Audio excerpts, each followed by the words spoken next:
गणपति सद्गुण सदन कविवर बदन कृपाल विघ्न हरण मंगल करण जय जय गिरिजालाल।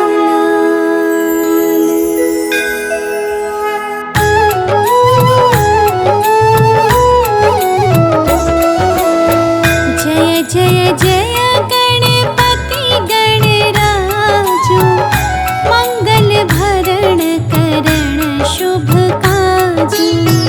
जय गज बदन सदन सुखदाता विश्व विनायक बुद्धि विधाता।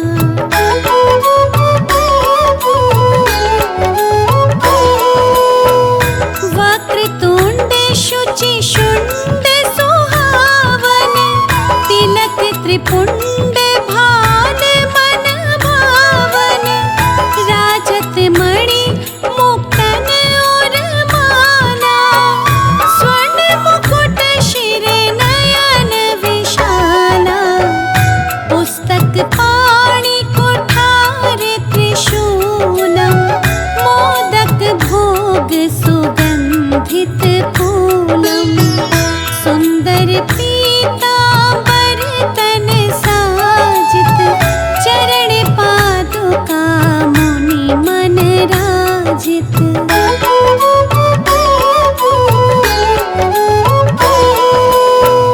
धन शिव सुवन षडानन भ्राता गौरी लालन विश्व विख्याता।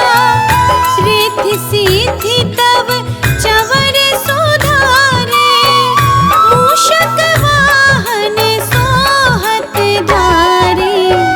कहो जन्म शुभ कथा तुम्हारी अति शुचि पावन मंगलकारी। एक समय गिरिराज कुमारी पुत्र हेतु तप कीन्हा भारी।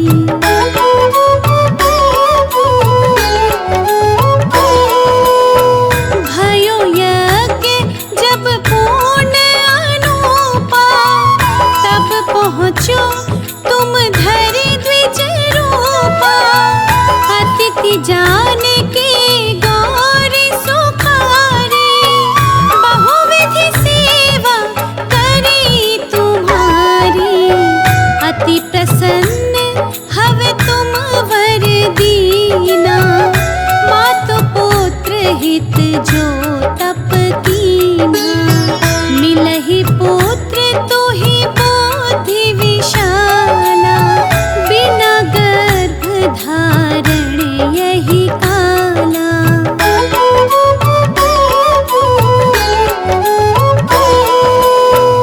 गणनायक गुण ज्ञान निधाना पूजित प्रथम रूप भगवाना।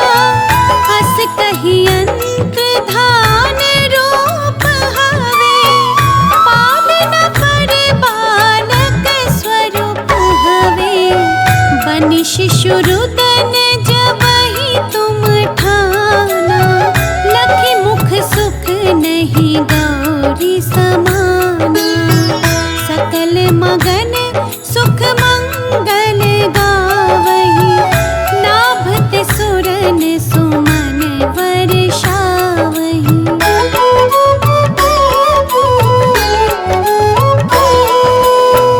शंभु मां बहुदान लुटाए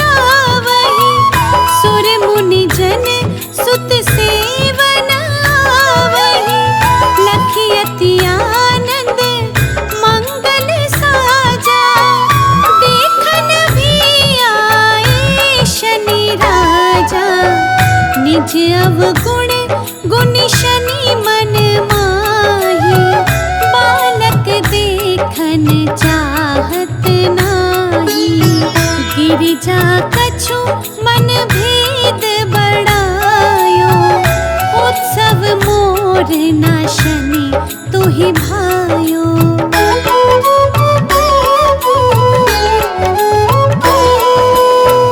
कहत लगे शनि मनु सकुचाई, का करी हो शिशु मोहि दिखाई। नहीं विश्वास उमा और भयो, शनि सो बालक देखन कहयो। पदतहि शनि दृगकोण प्रकाशा, बालक सिर उड़ी गयो आकाशा। गिरिजा गिरि विकल हवे धरणी, सो दुख दशा गयो नहीं वरणी।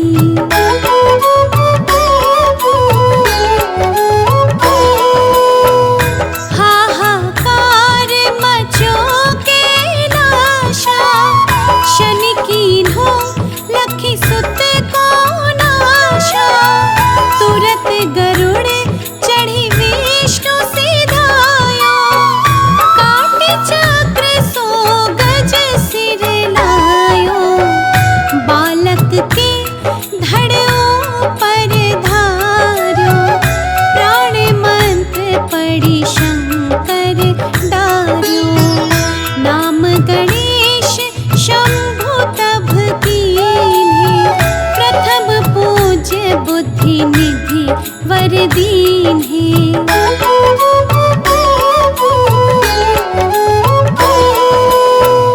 बुद्धि परीक्षा जब शिव कीन्हा, पृथ्वी कर प्रदक्षिणा लीन्हा।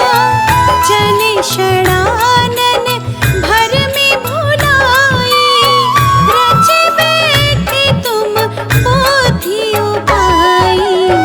चरण मातु पितु के धर लीन्हे, तिनके साथ प्रदक्षिण कीन्हे। धनि गणेश कहि शिव ही हर्षि, नभते सुरन सुमन बहु बरसे।